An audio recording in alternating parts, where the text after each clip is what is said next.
No, it's not new theme music. I pushed the wrong button. It's just the longer theme music. Good evening, good afternoon, good morning, whenever you tune into Your Mac Life. I am your host, Shawn King. This is Your Mac Life for April the 20th, 2016, show number 1088. As always, we're going to have on our show tonight our good friend Jim Dalrymple of The Loop at loopinsight.com. Jim's going to be talking about the Apple car rumors, more of them. We're going to talk about new MacBooks, his thoughts and opinions about that. We're also in our starting point photography segment. I know on last week's show I said we're going to do some photo critique, but I got so much email from you folks about how much you enjoyed the segment we did last week on editing on the iPhone. I got a few more tips and tricks to give you guys about taking better pictures on your iPhone.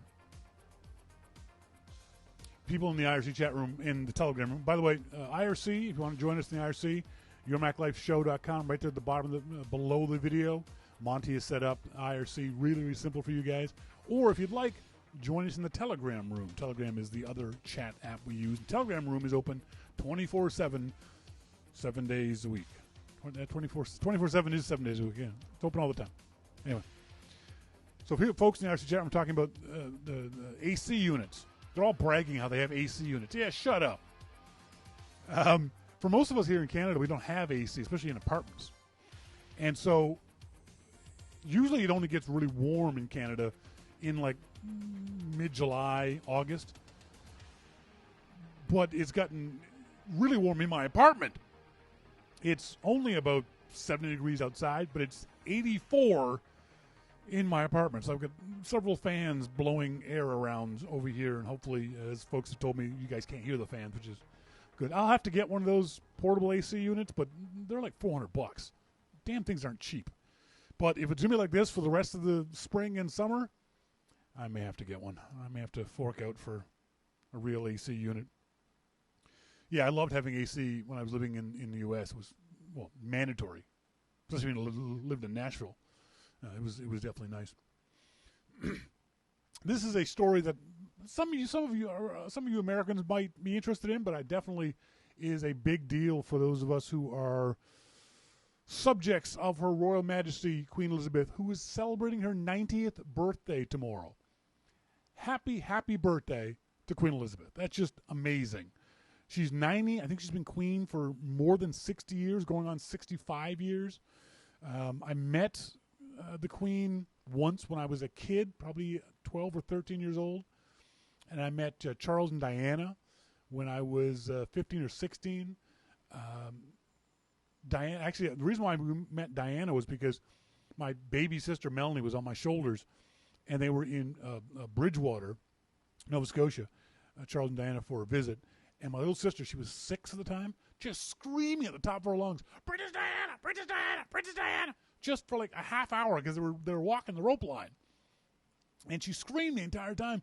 And finally, Diana and Charles came over to us, and my little sister, Princess Diana, said, "Oh, aren't you a little sweetheart? What's your name?" And Melanie didn't say a word. It's like, "Oh, come on, Mel, you've been screaming for half an hour." And Charles came over, Prince Charles, my apologies. Prince Charles came over and said, "So, how long have you folks been standing here?" I said, "About a couple hours." And Charles said, "With her on your shoulders?" I said, No, Your Highness, not that long." He said, "Good." He walked away. Never spoke to the Queen. She walked right in front of us. She was very pleasant to other people. I just sort of waved. She was a sweetheart. So, happy birthday to Queen Elizabeth. Good for her. The other interesting story of the day is the huge news for our American friends that they're making changes to your currency. I'm amazed at how much of a big deal this seemed to be on Twitter and on news feeds. Do you really care? I understand that it's an honor. I understand that it's about time women got on the currency. And Tubman, I think, is a good choice, along with many other notable women in American history. But it feels like this is a non-story is going to go away in another 3 hours. Do you look at your money? Do you care who's on your money? Do you sit there and you go, oh, I think I'll spend the red one because it's got Tubman on it? No, you don't. You don't really care. The only time, Wayne says, do you still use money? That's absolutely true. Yeah, I rarely still use cash. The only time I've ever been interested in money, and it was because in the U.S. I would carry around a Canadian $5 bill.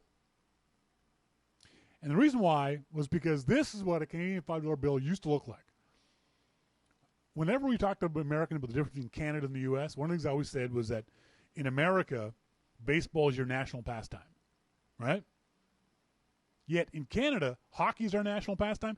It's so important to us, we used to put it on our money. This used to be on the back of a Canadian $5 bill, this wonderful pond hockey scene, tobogganing scene that was on the back of the $5 bill. Now it's changed to be as Hiker BC, as Greg pointed out, it's changed to be a different scene now of space flight of Canada, of the Canada arm, which is kind of cool too. But yeah, we used to literally have our national sport on our money. That was a big deal. That to me seemed quite important. That was kind of cool to have money on our, or have this pond hockey scene on our money. We're going to talk to Jim Dalrymple about this, but what do you guys think of the new Macbooks? Apple announced them yesterday, the day before. Press release. It wasn't a big announcement. I think it's going to be typical of the next announcement we're going to get for probably the MacBook Air, probably the next iMac. They're going to be press release announcements. They're revisions. They don't need to have events. But a lot of people, now granted a lot of these folks are tech nerds, are disappointed by this. Are you? Do you wish Apple did more with the MacBook? Now, keeping in mind what the MacBook is, it's generally thought of as like the entry-level laptop. It's not going to have all the features of a MacBook Pro. It's not going to have the small footprint of a MacBook Air. It's designed to be your first laptop, basically. One of the knocks on it is not enough ports. Well, maybe. But nowadays, do we need those ports? If you're a nerd and you say yes to that question, well, then you buy a MacBook Pro. But the average person doesn't plug in things anymore. They don't generally plug in Ethernet cables. They don't plug in printers. They don't plug in mice. External monitors. They don't do those things, for the most part, with their laptops anymore. The only time I plug anything into my laptop is when I do a presentation and I plug in an HDMI cable to present it on a big screen TV. That's it. I've got a wireless printer behind me, which works most of the time.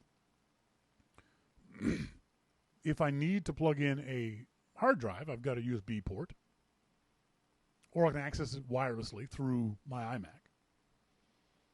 So it's not that big a deal. But a lot of folks seem disappointed by that. We'll talk to Jim Dalrymple about that later on in the show. Folks in the IRC chat room are talking about the U.S. dollar, the Canadian dollar rebounding against the U.S. currency. I wish it wouldn't do that. It really kind of annoys the hell out of me because I get paid in U.S. currency. So when the Canadian dollar is falling, I make more money without doing anything. So Mosquito says the MacBook 12 is useless to me. I'd need an MBA at least for whatever I'm doing. And that's fine. But saying that the MacBook itself is a disappointment is different from saying it's not the machine for me. And I agree, it wouldn't be the machine for me. But I don't think it's a bad machine. I think if it's my sister Melanie, who I just mentioned before, is in the market for a Macintosh. And she's talking about a 21-inch iMac versus a MacBook of some description. And we've been going through the pros and cons of both. And she might get a MacBook. Now that they've been revved. The MacBook 12, Mosquito says, is probably great for most people. I agree. There's not a lot wrong with the MacBook for its target market. See, the problem with a lot of the media nerds, the tech nerds, is I want everything and I want it to be really cheap. Well, guess what, Sparky? You can't. You can't have it that way. You can't have all the power of a MacBook Pro at the price of a MacBook. You just can't do it. It's not fair to ask Apple to do that because it's not the kind of company they are. They're not a Dell that's going to throw everything they possibly can into it, cut their profit margins down to next to nothing, to try to sell laptops. Apple's a company that needs to make X number of dollars on every machine they sell, and they're not willing to go below that X. So they have to keep the price high, and they have to keep the feature set low in order to keep the profit margins high. Now, there's a lot of third-party companies who are going to make a small fortune selling adapters and docks and various other doodads and dongles that'll hang off your MacBook. But for the most part, if you're the average computer user, you're checking email, you're web surfing, you're listening to music on iTunes, the MacBook's going to be fine for you.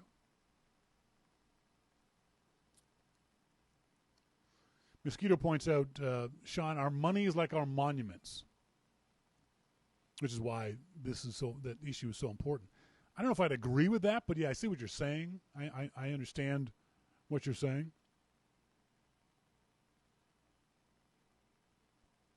DJ is talking about a Mac Mini with installed solid-state drive. Works with a 27-inch monitor.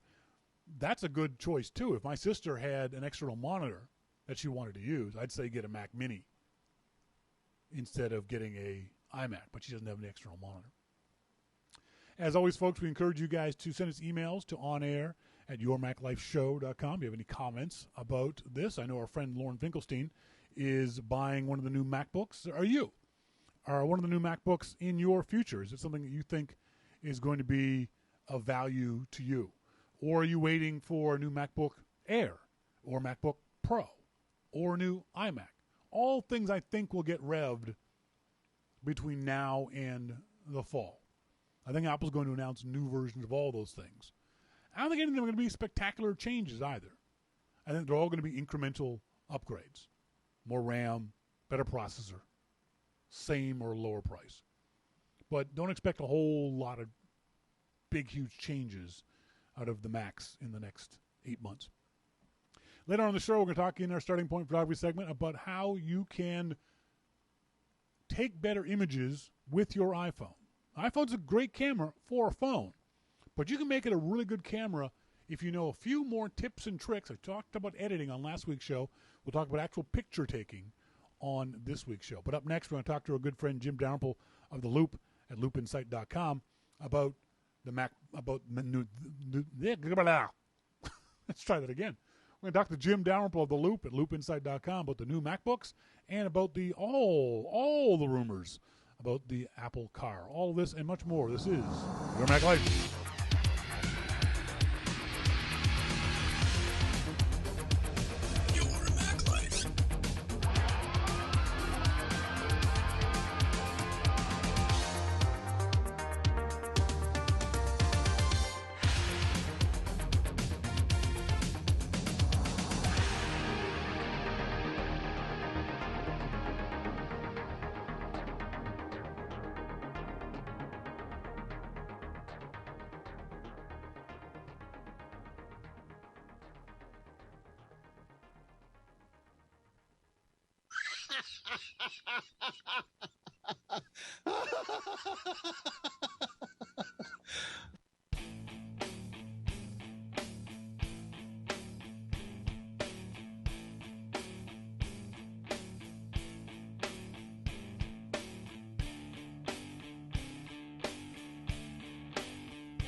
Welcome back, folks. This is Your Mac Life. I'm your host, Shawn King, joined in our phone room from under his bridge, Jim Dalrymple of The Loop at loopinsight.com. Jim, how you doing? I'm doing good, Shawn. How are you? Good.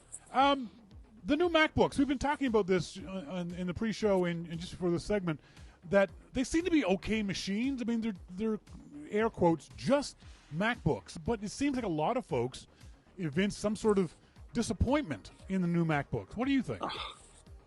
They can go to hell. Okay, on to our next segment. on a horse. In a handbasket. Yeah, I mean, really, I don't know what people expect. So I think that, I mean, like you said, it's a MacBook. It was a great update. I think it's the future of Apple mobile computing. I love it. Do you have a review unit of the new MacBook yet? All right, moving on. Have you used?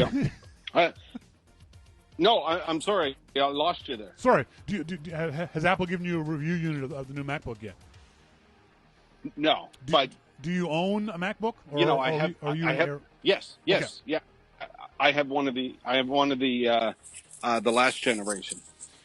What did you use that for? The argument has always been that the MacBooks are underpowered. They just don't have enough juice to do anything real work-wise, audio editing, video editing, that kind of stuff. What about you? What do you use? They can go to hell. All y'all can just go to hell. Before you called, I was drinking Heineken and listening to Black Sabbath. So there's a good Wednesday evening. Yeah. I think the biggest knock is that I have is from the folks at Mashables who say, sorry, but Apple's updated MacBook is a huge disappointment. And actually they say it sucks. Now, that to me tells me that the reviewer has no clue what he's talking about, because there is no way that you can objectively say the MacBook sucks. Even the newest version of it doesn't suck. Who wrote that? That would be from, let me just get it real quick, Raymond Wong. Wow. These articles I love these articles that start off with, before you start slamming me, I have to tell you that I've owned all kinds of Apple products. Yeah, I don't care.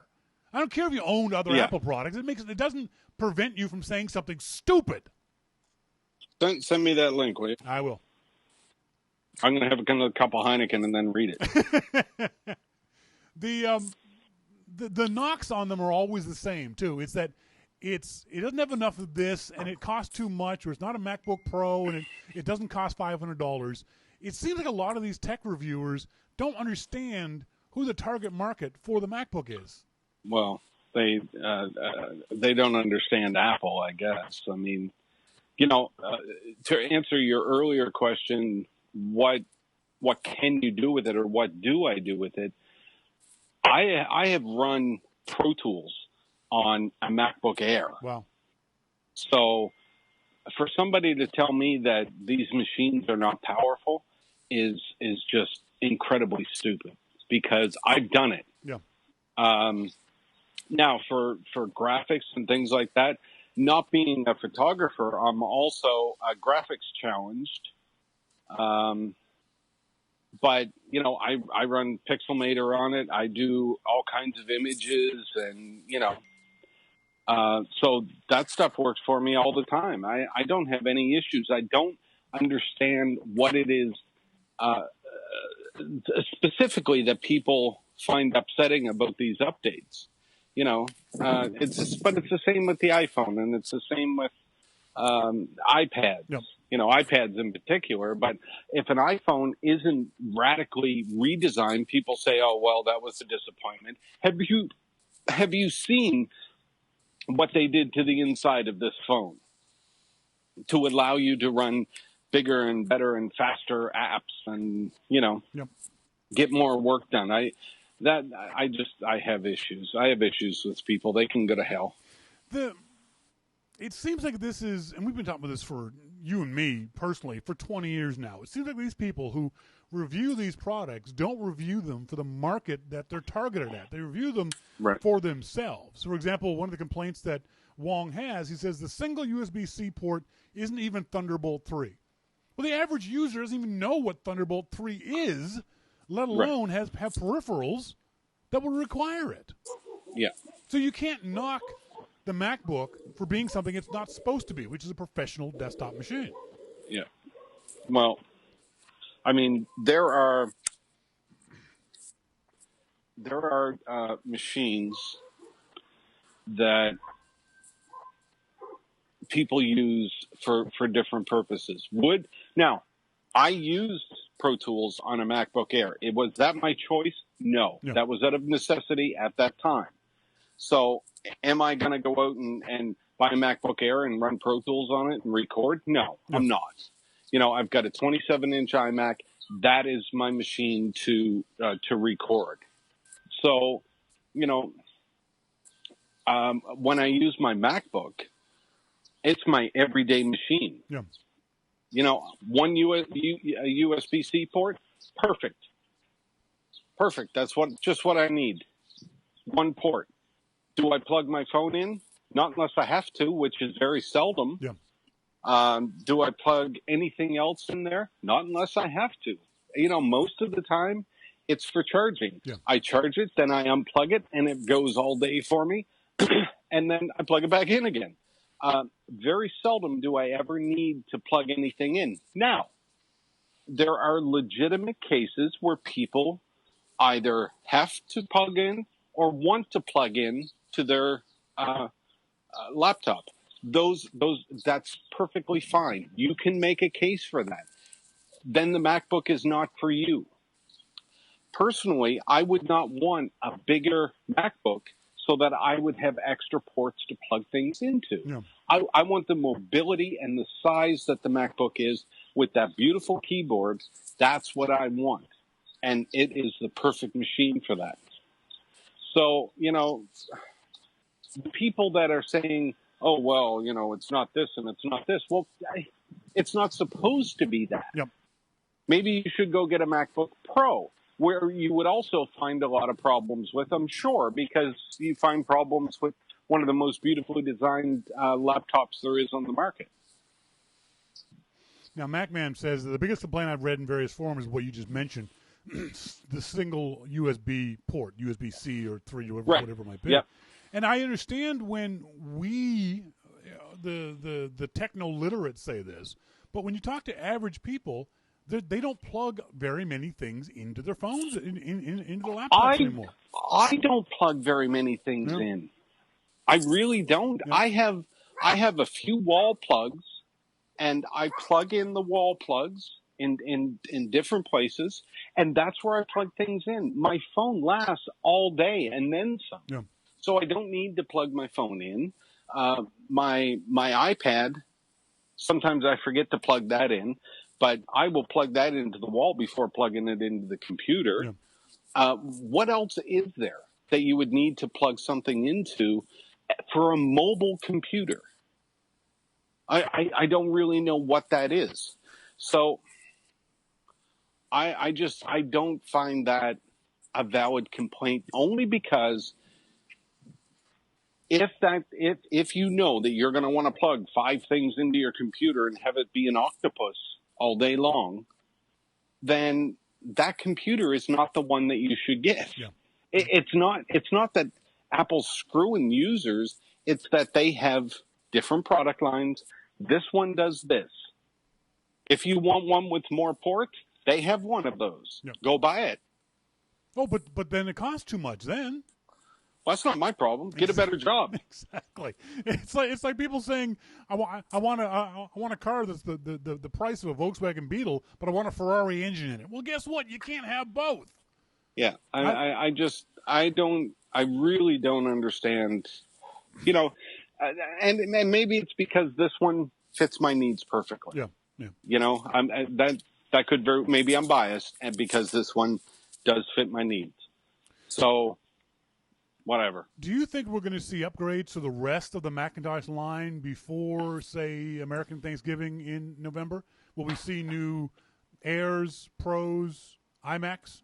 Oh, we could. I don't know. I mean, it's not out of the realm. At this point, I think we've come to realize over the past couple of years that Apple will release product updates when they're ready. They're not waiting for a special event. They're going to release them when they're ready. And I think that's what we saw with the MacBooks. So, I think that's what we'll see if they release new iMacs. I mean, they just released a 5K iMac. What are people going to expect, a 10K iMac? I mean... I think we're going to see revs to the entire line. I think they're all going to be similar to this one. They're going to be press release revisions. In other words, there's going to be updated processors, more RAM, bigger hard drive, same price. Nothing earth-shattering, but just a continuation of the evolution of these devices. And that's fine, too. Yeah. I'm not saying that there's a problem with that. Well, let's not forget that Apple, with the last iMac, brought in the P3 color gamut. They did all of these things that people that look at specs are not going to get. They're not going to understand the importance of a lot of the things that they do. People don't understand the importance of that on the iPad. Yeah. So that's why when I do a review, I do it as me. This is how I use this machine. If your uses are similar, then you will find, good or bad, whatever I found, you will find. Yeah. So. Go from there. But I'm not gonna rip apart the iPad because, if it had more ports. Yeah, exactly. Or, come on. Did you see last week that Siri leaked the dates of WWDC? That was awesome. How could Apple let this happen? Well, I imagine once they update Siri, then, it's updated. I wouldn't think it's. I was being. Remember, it has to go worldwide, but yeah, I mean, really, who cares? I was being facetious. People were saying that Siri leaked this information. Siri is not self. What's the word we're looking for? She's not. It's not a self-aware machine. She didn't do it on her own. She did because Apple told her to. You frickin' morons. Yeah, Siri went into Tim's computer and said, "Ooh, exactly. Ooh, that's right. WWDC. I'll just sit here and wait for somebody to ask me about that." That's right. Yeah, that's right. Siri has access to Tim Cook's calendar, and she read on Tim Cook's calendar that he was going to do it on this date, so Siri announced it on her own. God damn it, people! They're just so annoying. I thought it was very clever of Apple to do it that way. But, I mean, who knows if they even did that on purpose? I mean, it could have been. Oh, of course they did. No, I mean, they could have wanted to put the announcement out at 9 a.m. and, something happened and it didn't. And then Siri had it already and somebody found it. And, I mean, who cares? Yeah, I know. Who cares? I mean, what were the dates of WWDC a huge secret? No. Because it was the only date open at Moscone that wasn't taken. That's right. So was it a big deal? No, it wasn't a big deal. I mean, I think it was Mac Rumors months ago said these are the only dates that are open. So,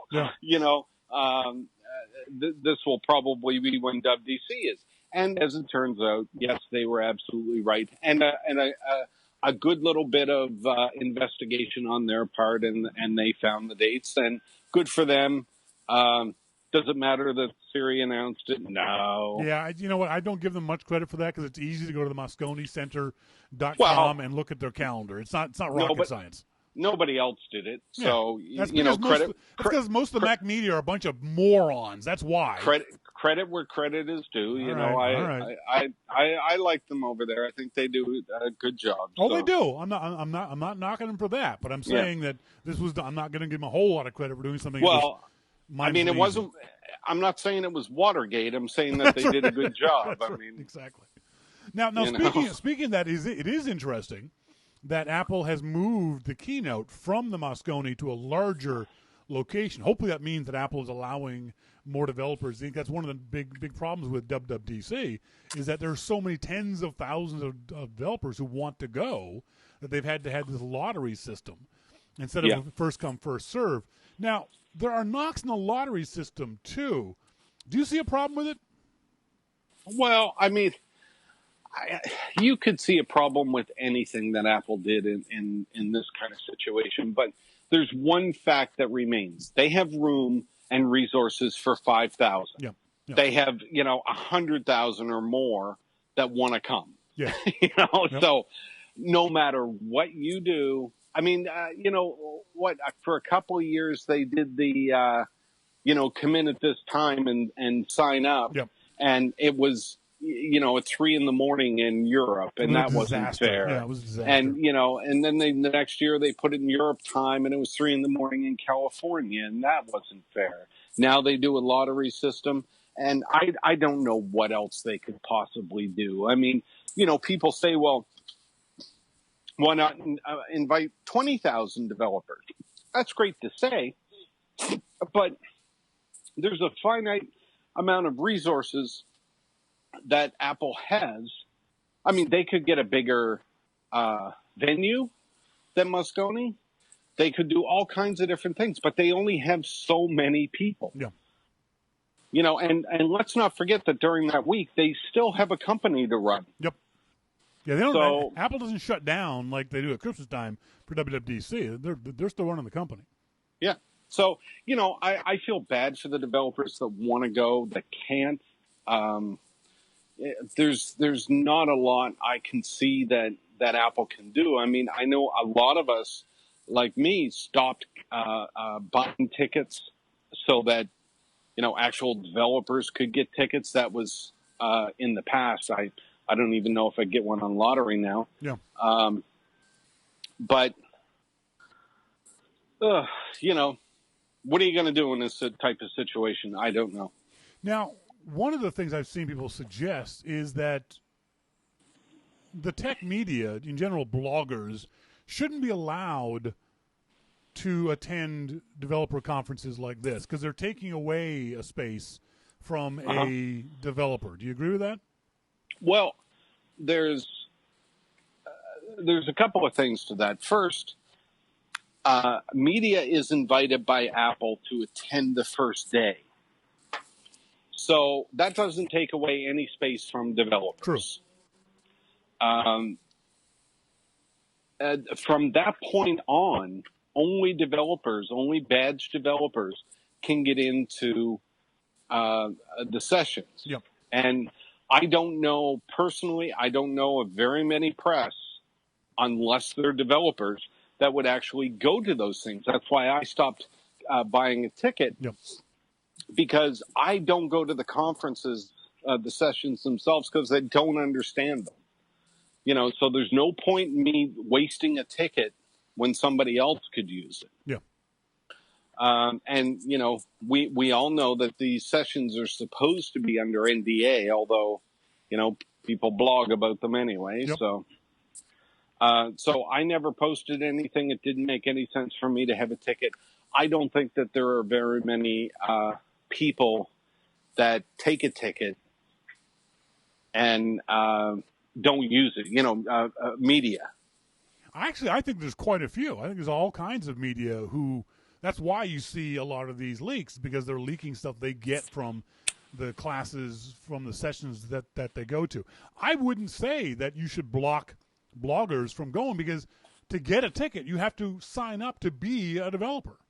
You have to pay Apple to be a developer. So in theory, you're as much of a developer as the guys at Adobe. So I don't have a problem. I don't have a problem with the tech media as developers going to a developer conference. Well, there's a difference between going as a developer and going as media with a developer badge. Yes. I don't agree with taking a ticket and going as with a developer badge, but reporting on the events. I don't agree with that because Apple says that's off limits. Yeah. And I think since it's their conference, you should respect that. There's nothing really breaking at the developer conference. It's code. So, and if there is something and you want to report on it, you can always talk to developers at night. I mean, 2 beer and they're drunk. So, no kidding. That's right. You can talk to developers all day long at night. All the years that I went without a ticket, I met with developers all day long. Yep. So meeting with them is no problem. So that's why I don't know of many media that go with a developer badge to report. Maybe I'm in the wrong circle. So the other aspect about WWDC is, as a lot of folks have been pointing out, it's horrendously expensive to be in San Francisco now during these kind of conferences. We remember back in the days of Macworld Expo, for those folks who came with us to Park 55 or the Marriott, and we were paying about $150 a night. Well, those prices have almost tripled in some of those, or more in some of those same hotels. Yeah. So it's hugely expensive nowadays for anybody, whether you're media or a developer, to go. You posted a story on The Loop about a bunch of other conferences that are going on either simultaneously with WWDC or other places around the world, different times. The UL conference that you go to in Ireland that you like, the Yellowstone conference that is also one that you've attended. It's kind of nice to see, because WWDC has gotten so crowded, it's left room for a bunch of other conferences to come in. Obviously not as big or important as WWDC, but it's opened the space up. It made the pie bigger for developers to go to other places too. Well, and it's different. They're different conferences. They would have, I've spoken at a lot of these conferences, and, I would never expect to speak at WWDC because that one is about code. That's about APIs. That's, about building your apps. And these other conferences also have a wider range of topics, and they're very interesting and very good. I would highly recommend them to anybody that wants to go to a conference. Let's move on. The stories of Apple and the mythical iCar have. You okay? Yeah, I think a satellite just hit.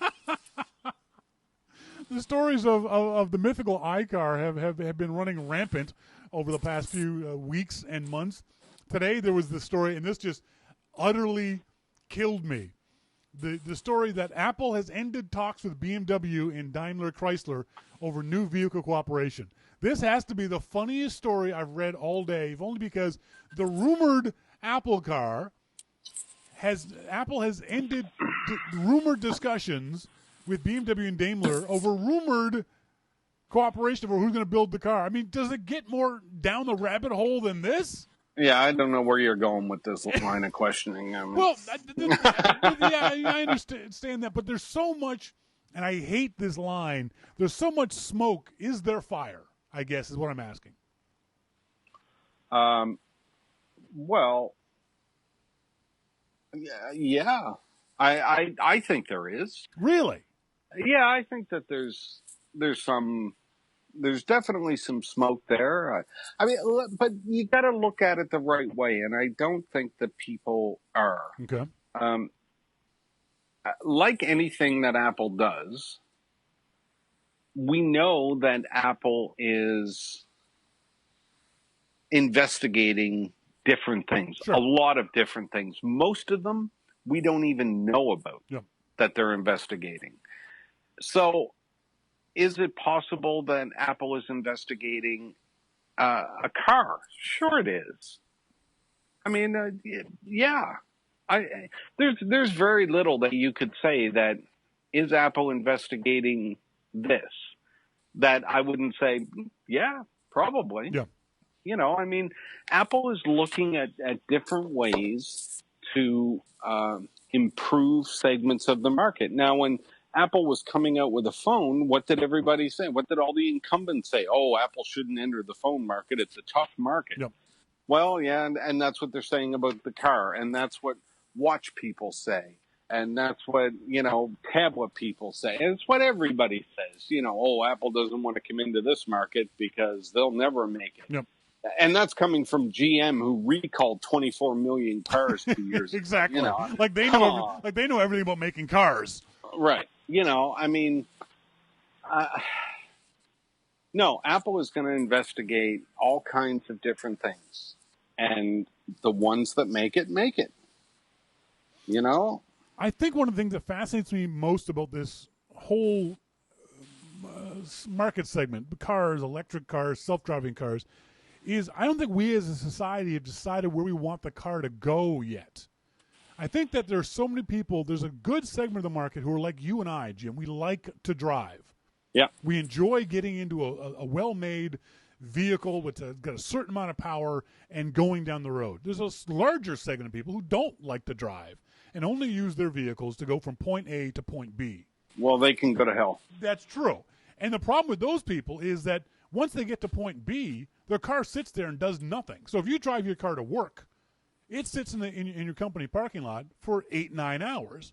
And then you get back in that car and you go an hour home, and it sits in your home driveway for 12 hours. It doesn't do anything.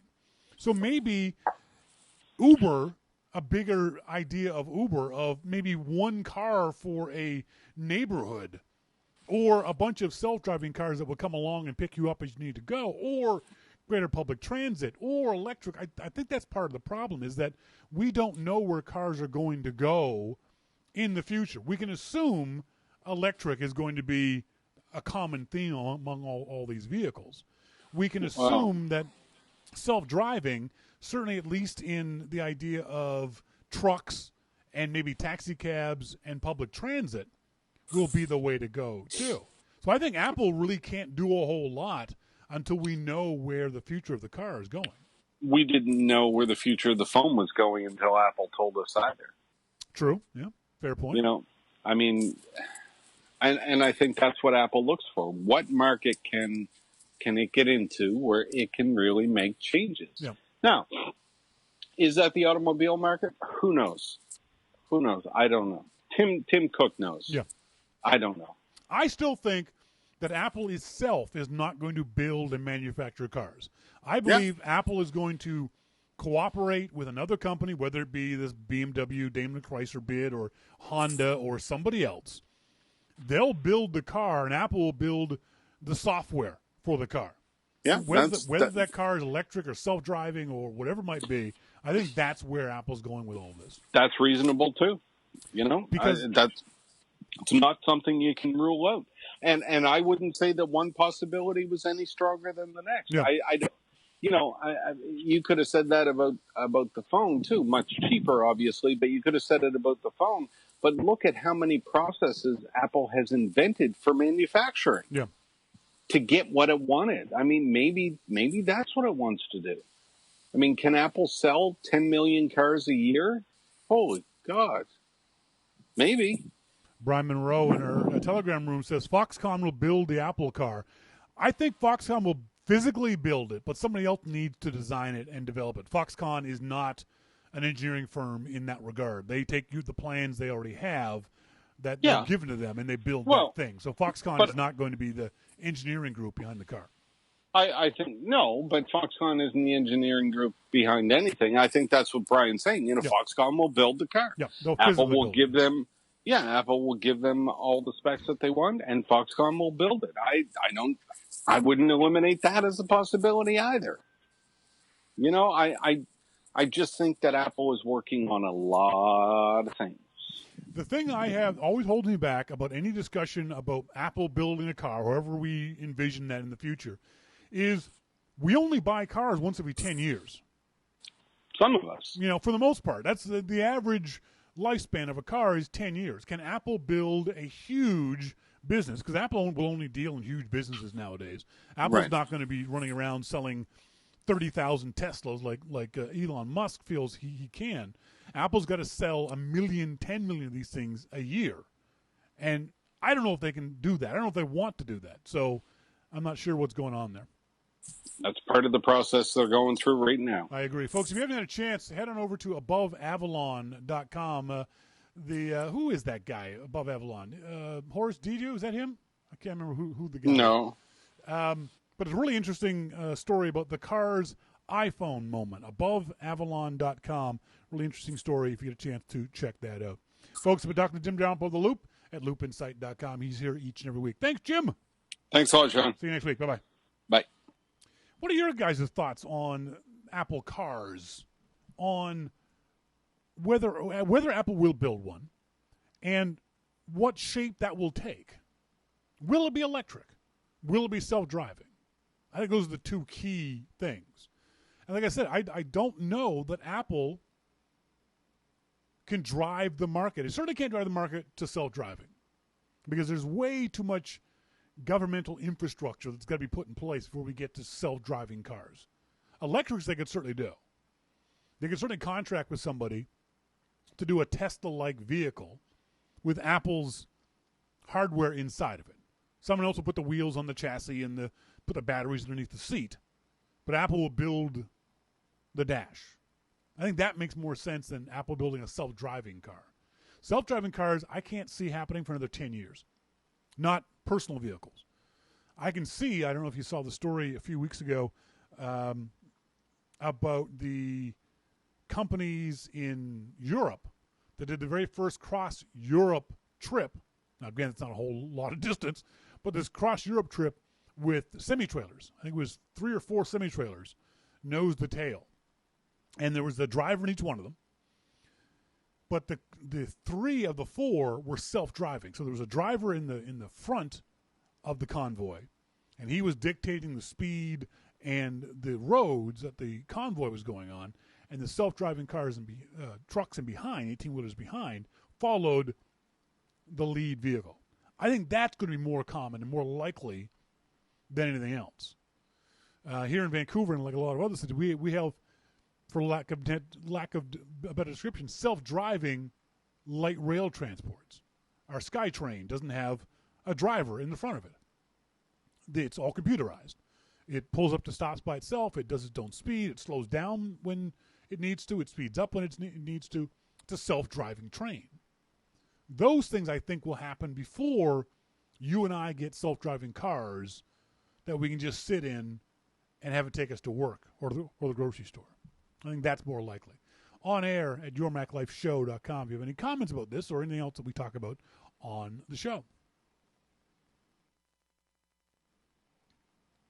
In our starting point photography segment, I had a great time last week talking about how to do better editing on your iPhone. And I was surprised by the comments I got. A lot of folks enjoyed that. And that's not what I was surprised about. I was surprised that so many people didn't realize how much editing they could do with a native iPhone app. So it got me thinking, maybe folks don't know about the other tips and tricks when it comes to the iPhone. So that's what we're going to talk about on Starting Point Photography tonight. When you bought your iPhone, it came with one of these. Not exactly this. This is my own other set. But it came with a set of headphones, right? And you plug your headphones in and you put the earbuds in your ears and you listen to music. Do you know you can take pictures with this? A lot of folks don't realize that. The buttons on your headphones, earbuds, will trigger the camera. Did you know this? Now, not all headphones will do this. Apple's do, and a lot of others do, but not all of them do it. But it's real simple. The volume button on most headphones will trigger the shutter on your iPhone. Now, the great thing about that is you can have just the one headphone in, and when you go to take the picture, you just click the volume button on your headphones. Now, the reason why that's kind of cool is that for those of you who have seen it, this is the picture that's on my. Hang on, I can show this to you in a better way. Because I have the technology. Hang on. I do that, and I do this. So this picture that you see on my lock screen of my phone was taken with my iPhone. Now, you're not allowed to take this. This picture is the statue of David in Florence, Italy. And you're not allowed to take pictures of the statue of David. So what I did was I set my iPhone up with the headphones on and just pretended to be talking on the phone, but pushing the headphone button, taking pictures. So I had the phone down here, down low, but at chest level, taking pictures of the statue of David. Monty says, you're not allowed to take pictures of the statue? There's two reasons, Monty. One is idiots don't want to turn their flash off. I think this is in the Uffizi Gallery. It gets like 3 million visitors a year, and they all want to take pictures of this, and half of them can't turn their flash off. It will destroy the integrity of the statue after a few years. The other thing is they want you to buy their coffee table book, and I get that. I understand that, but I wanted to. It's true of most museums, Monty. Most museums don't let you take pictures of their art because of flash, but also because they want you to buy their photos. So that's one way of taking photos with the iPhone. The other way is even simpler. If the volume button on your headphones works, the volume button on your phone also works. One of the problems is when you try to take pictures with the phone, you have to push that button. You know, you all see the big white button. And how do I do this better so that you guys don't get us? Hang on, let me flip this around. There we go. So you have this big white button at the bottom. Well, the problem is when you hit the big white button, you shake your phone. Even a little bit. Even if you're holding it as steady as you possibly can, when you hit the button, the phone is going to shake. And shake on a camera is death. It's the last thing in the world you want to do is ever have your camera shake, because that introduces blur into your camera. So try to avoid doing that. Now, back in the good old days, you used to be able to hold that button down and the camera wouldn't take a picture until you took your thumb off of it, which was great because you could get everything nice and steady and all composed the way you wanted to, and then take your thumb off and it would take the picture. Now the problem is if you do that, you take 8,000 burst photos. And Apple, you pissed me off by not letting me turn off burst. I don't want burst on all the time. Anyway, so that's something you can do is hold your camera steady like you normally would, but have your finger up by the volume button. And when you push the volume button, that will take the picture for you. Kind of cool, huh? The other aspect that I've forgotten that a lot of folks don't know about when it comes to their iPhone, and you can see it on mine. Let me just flip this around again. You can see the little lines that are on the iPhone, right? That's the grid lines. I've turned the grid lines on my phone, and it's easy to do. All you do is go to Settings, and then you scroll down to Phone, no, Camera. Where's Camera? You scroll down to Camera, Photos and Cameras. And then you scroll down all the way to the bottom of this, and there it is, Grid. Just turn your grid on. And the reason why you do that is because the grid will help you compose or frame your shots. So you never want something that's important, and this is a weird little thing, in the center square, in the center of that grid. Imagine this is a tic-tac-toe board. Don't put anything that you think of as important dead center of that shot. You always want it to be a little off-center, and you want it to be, for example, you don't want my shot like this. You don't want to put the person's face dead center. You want to get one of their eyes on one of those grid points. Doesn't matter which eye or which grid point it is, but that will raise their face up in the framing of the shot. And I've got this turned on all the time. I don't ever turn off my grid on the phone because it just is a good reminder of not to put anything important in the center. It also works sideways. So same thing there. You can turn it around so that it's facing that way. And you want to have, again, one of the eyes. If you're shooting something with eyes, whether it be a person, a cat, a bird, a statue, have one of the eyes on that grid spot, on that grid intersection. Next up is one of the problems you're going to have with the phone. So you see this really bright spot there? You see how when I get into the bright, it darkens the image? And when I get in the dark, It's not working as well as it did in practice. Ah, there we go. So you see how it got really, really dark when I brought it closer to me, and it brightens up further away. When you have completely, let me turn this sideways because it's easier to hold. When you have completely even or perfect light throughout your scene, it's not so much of a concern. But we often don't. We often have bright spots like we see up here or dark spots like we see over here. And sometimes that affects your image. So one thing, we all know about the tap. I hope you know about the tap. You know you can tap on the screen to get it to focus on where you want the phone to focus. Notice how the color or the brightness is changing depending on where I'm tapping. So the camera is going to focus on those spots, and then it will make an adjustment of the lighting based on where I want it to focus. Well, maybe I want to change that. Maybe I want to focus on my nose, but also want to change the lighting at the same time. So you saw as I did that, watch what happens to that little square. I'm going to tap and hold on the little square. Boop, boop, boop. It did a flash, and now at the top of the screen, you'll see AE lock. That stands for auto exposure lock. So now the exposure is locked on that spot that I double tapped on. I tapped and hold on. So I can also now do this.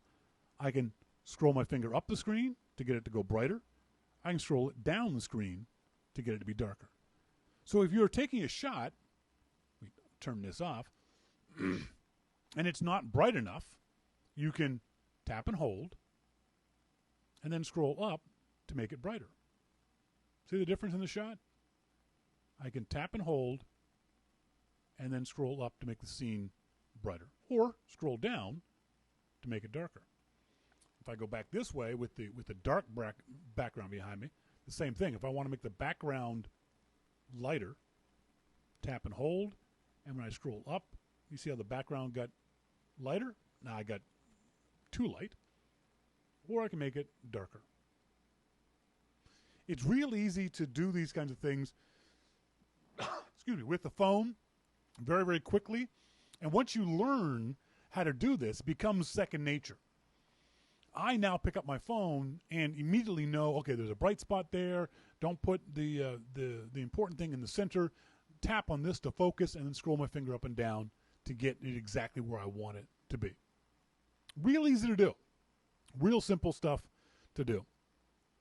Next up is another technique of, you see at the top of, let me flip this around.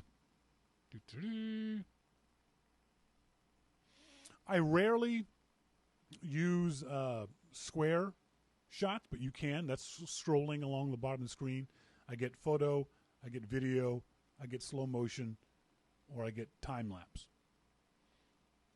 I've always got mine set on photo. But one of the neat things you can do, let me switch this around. One of the neat things you can do is, you see the three circles in the lower right-hand corner of your screen.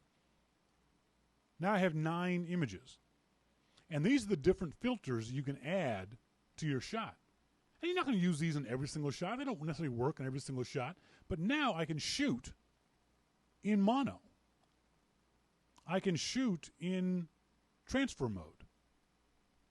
I can shoot in chrome mode. So it's kind of neat that if you find one of these modes that you think suits your scene, you can actually shoot in that mode. Or you can just do the whole scene with these 9 pictures and see which one comes out better for you.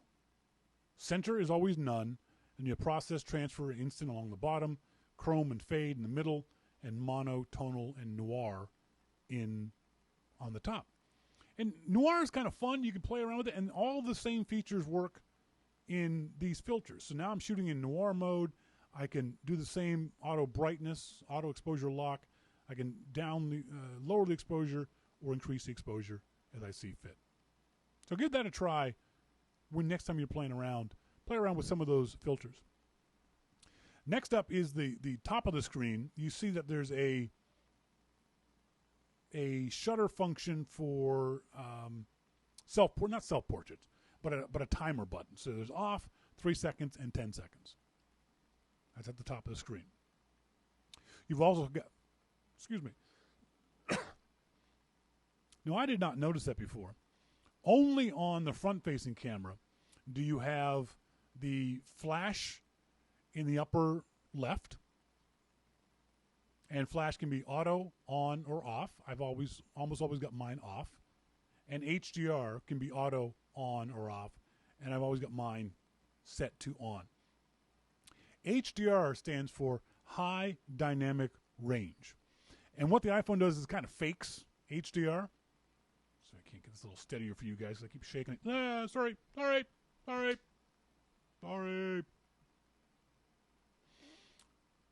back to photo mode. HDR stands for High Dynamic Range.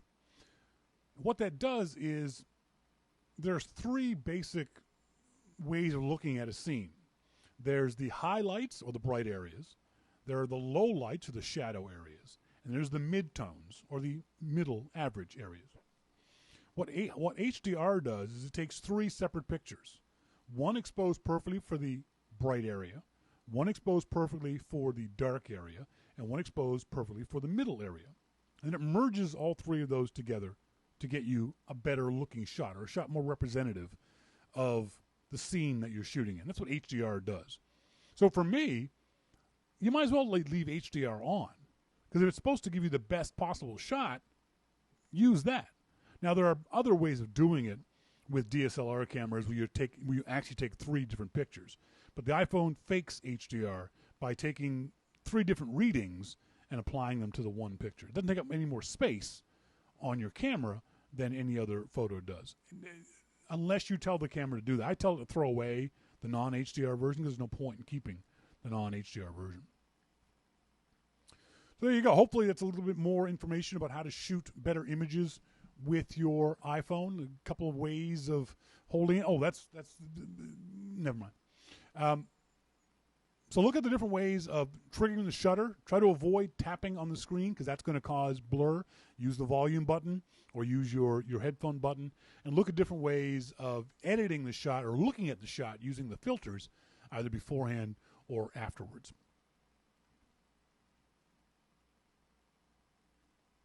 I'm watching folks talking about, Arkstein says, I stopped worrying about landscape or portrait. He loves square shots. That's fine.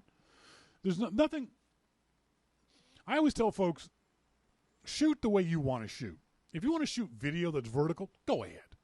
It's your video. If people don't like it, they don't have to watch it. But for the most part, most of the time, because we are for lack of a better way to describe it, a horizontal species. We move left and right and forward and back. We rarely move up and down. So when you're photographing something, you're often photographing horizontally. You know what I'm saying? That there's nothing much of interest above the person you're taking a picture of, or the bird, or whatever it might be. It's vertical, it's horizontal images. That's why people say you should take pictures this way. But as Arkstein says, if you shoot in the square format, don't got to worry about it. You just compose differently. We find shooting video easier in the what's called the portrait mode because it's just easier to hold the phone this way. One of the things I do when I take pictures is I don't hold the phone like this to take pictures. I hold it like this, one-handed, with my other hand ready to push the shutter button. I find this to be more stable. My hands not getting in the way of the shutter, and I find I can hold this a lot steadier this way than this way.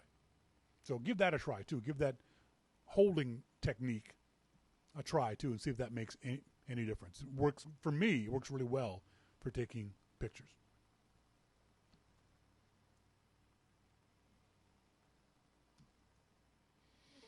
Let's see. Got anything else? Got questions? As always, send us emails to onair@yourmaclifeshow.com. If you have any questions for me or anyone else in the chat rooms, hang on, I'm just going through the spam. Mark Pullman says, just wanted to make sure you and or Jim include in tonight's show your thoughts about Apple abandoning QuickTime for Windows. Mark in South Carolina. Okay, first of all, Mark, it's a Mac show. We don't care about Windows. We don't talk about Windows. For those folks who may not know, Apple has told those who use use QuickTime on Windows, delete it, uninstall it. There's a couple of fairly serious bugs in QuickTime for Windows. The issue is that Apple has, this is just another sign that QuickTime is dying. It's not quite dead yet, but it's mostly dead. If only because we don't watch video, many of us don't watch video in QuickTime anymore. We watch it in YouTube. We watch it in our browser. We watch it in an app. QuickTime has sort of been turned into the framework of this stuff as opposed to an app itself. So Apple had stopped developing QuickTime years and years ago. Back in the days, they used to encourage many developers to develop for QuickTime.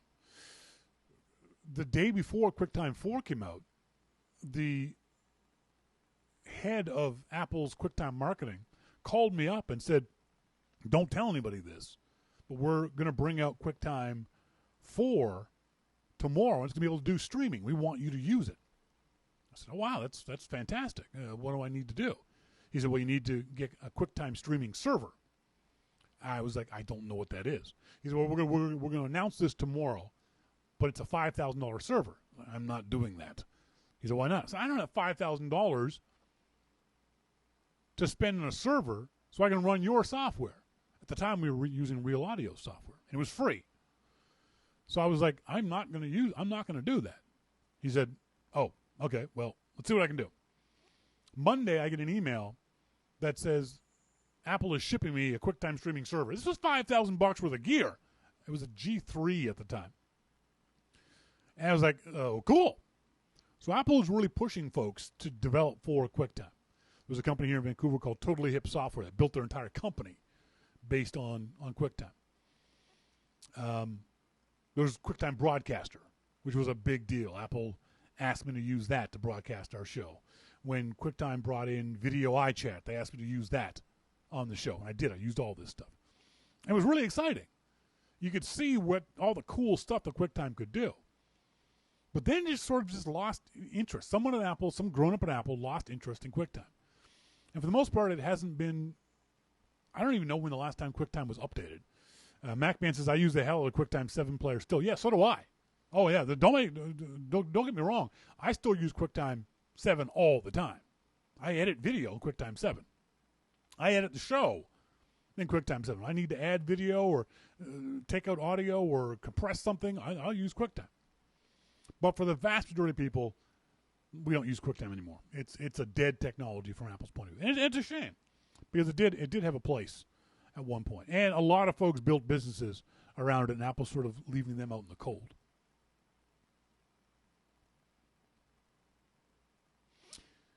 From Martin Gordy. Martin says, a woman I know just ran into a problem I never heard of. She's downloading a WordPress theme to her Mac, and it keeps downloading uncompressed when it should be in a zip file. It happens a few times. Then she tried it with her MacBook Pro, and it downloaded as it should in a zip file. In the meantime, some Windows guy said it was a Mac problem, but knows several Mac users this has happened to. The way it works, the way WordPress themes work, is you download them from any number of WordPress theme websites. And those websites send it to your computer as a .zip file. And it sits on in your download folder. And then when you go to install that theme into your WordPress, you open up your WordPress dashboard and say, okay, here's the theme, install this. And WordPress does the uncompressing of it. What the problem is that I'd be willing to bet, and this is a bad thing, by the way, I'd be willing to bet that your friend, if they go to Safari Preferences and they go to, is it Security, Privacy, where is it? Advanced. I'm trying to find where this setting is. Okay. It's a general setting. Tell your friend to go to Safari Preferences, and the general setting, look down to where it says Open Safe Files after downloading. Safe files include movies, pictures, sound, PDF, text documents, and archives. There's your problem. Uncheck that. You shouldn't have that checked anyway, because that's a way for the bad guys to get software onto your computer. Because something might download in the background when you visit a website and automatically open itself up. So that should be turned off regardless. So that's the problem, is that she has that box checked on the machine where this is happening. Uncheck that box and the problem will go away. Should you turn your MacBook off or leave it on? Oh my God. This is a question from Jason Matthews. Jason, tell me how old you are. The reason why I asked that is that this question has been around since Macintosh has been around. This question has been around since computers have been around. Everyone wants to know, is it better to turn your computer off or is it better to leave it on 24/7? Nobody has ever come up with a definitive answer to the question. There is no right or wrong answer. There's just personal preferences. The arguments for turning your computer off is if you have a password set, when it comes back on, someone has to log in. It uses less energy. It might prolong the life of your components, in theory, because they aren't being used constantly. What other pros are there? I think that's it for pros. For pros for leaving it on is that it's on. You can come to your computer anytime you want, and it's on. With putting the display to sleep, you use a lot less energy. Your display uses the vast majority of the energy of your computer when it's not being used.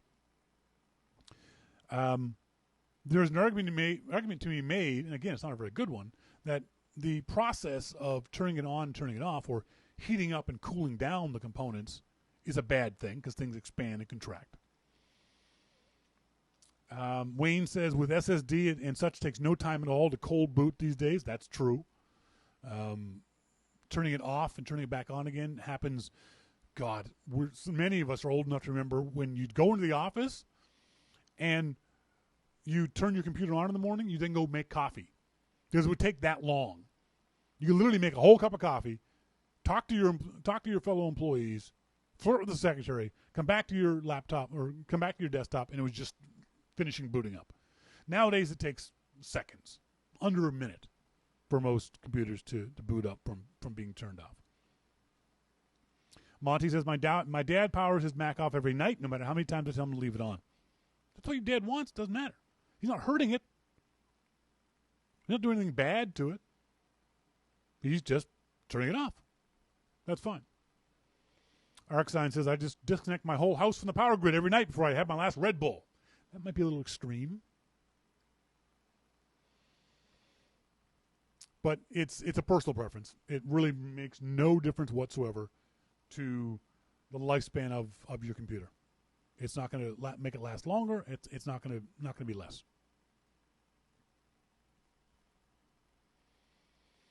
How many megapixels do you consider enough for beginning photography? It doesn't matter. Nowadays, every camera you're going to buy, every camera probably sold, I'd say in the last 2 years, has got plenty of megapixels. If it's got more than 10 megapixels, it's going to be fine for a beginner camera.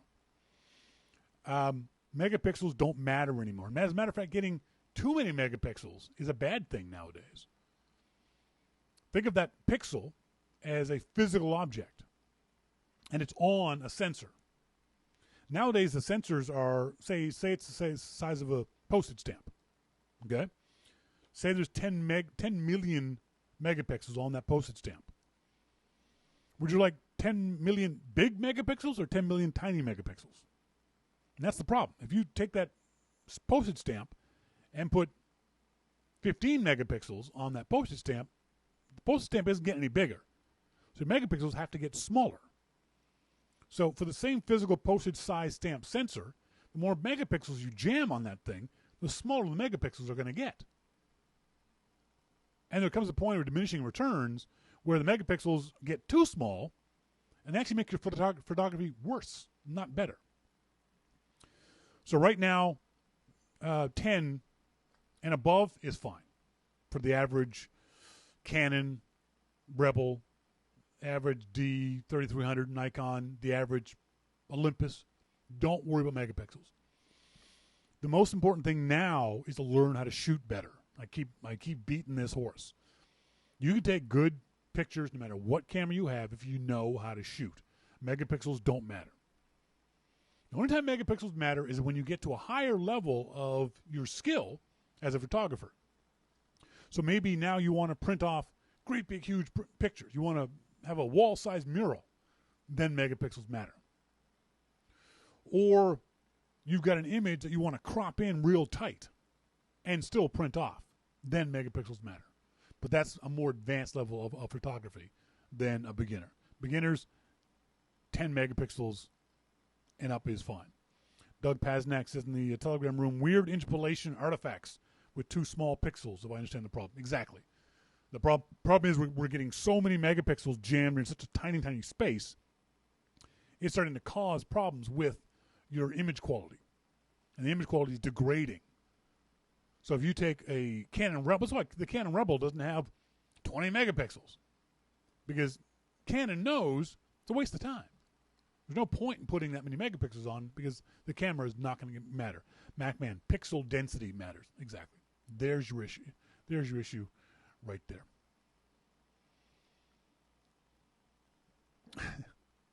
Should I emigrate to Canada or the USA, given a choice to work at both places? I got this from Quora. That was kind of an interesting question. If all things are equal, and let's say it's the same job, decide what is more important to you. Research the two countries. They're both great countries. I lived in both. I love both countries. Both have their advantages and both have their disadvantages. What's important to you? Figure out what that is and then look at which of those two countries fulfill that. For example, if motorcycle riding was the most important thing in my life, I'd live in the United States. Better roads, more people, therefore more roads. Canada, we got like one road. It's called the Trans-Canada, goes across the country. So if that's what was important, I'd do that. If I'm trying to describe this in ways that won't be offensive to or hurt the feelings of my American friends. Certainly if guns are a concern, both ways. If you like guns, live in the States. If you don't like guns, live in Canada. The American access to guns is fascinating. I still remember vividly the first day I walked into Gun City, USA in Nashville, Tennessee. And it was this store. It was like the size of a Blockbuster. Kids, ask your parents what a Blockbuster video store was. Yeah, so Sherry says you can get guns in Canada. Yeah, but not like you can get guns in the States, Sherry. Not even close. And I was just blown away by the huge variety of weaponry you could get. It was really interesting. So if that's important to you, then the States. If it scares you, Canada. So there's things like that you have to decide. Assuming the job is the same. Arcsign says Canada, U.S., go where your heart takes you. Exactly. MacMan, did you ever go to Knob Creek while you were in Tennessee? Hell yes. Knob Creek? What do you mean where they made bourbon? Damn straight I did. MacMan says, go to the U.S. if you want more than 4 days of summer. Well, that's not true, MacMan. It's 30 degrees in my apartment as we speak. Okay? It hasn't rained here in Vancouver in 10 days. There's all kinds of places in Canada that got lots and lots of summer. Actually, no, there's only two. Vancouver and Victoria. The rest of it. They had a snowstorm in Port Newfoundland this past week. Yeah, go to BC if you can't handle snow. No, don't go to BC if you can't handle snow, because BC has just as much snow as the rest of Canada. It's this little pocket of Victoria and Vancouver near Seattle that gets no snow. That's the only place. Believe me, it snows everywhere else in BC. Southwestern BC, yeah. Monty says, go anywhere in the U.S. except here in Atlanta, Georgia. We're full. So all kinds of places to go. Arc sign, global warming. We'll all move to Canada eventually. No, you won't. We won't let you. Folks, that's it for tonight's show. I want to say thanks, as always, to our good friend Jim Dalrymple of The Loop at loopinsight.com for joining me. If you have any questions, I promise next week we'll definitely do the photography critique thing. If you have any photographs you want me to take a look at and give you some advice on how to make them better, I'm more than happy to do that. I'll be gentle as a lamb with your photos. Don't worry about me being mean or cruel to you. So we'll do that on next week's Starting Point photography segment. As always, whether you listen to the show via the archive or whether you're tuned in live, and live is obviously best, I appreciate you guys listening to the show. Until next week, as always, I've been Shawn King, and you've been listening to Your Mac Life. See ya!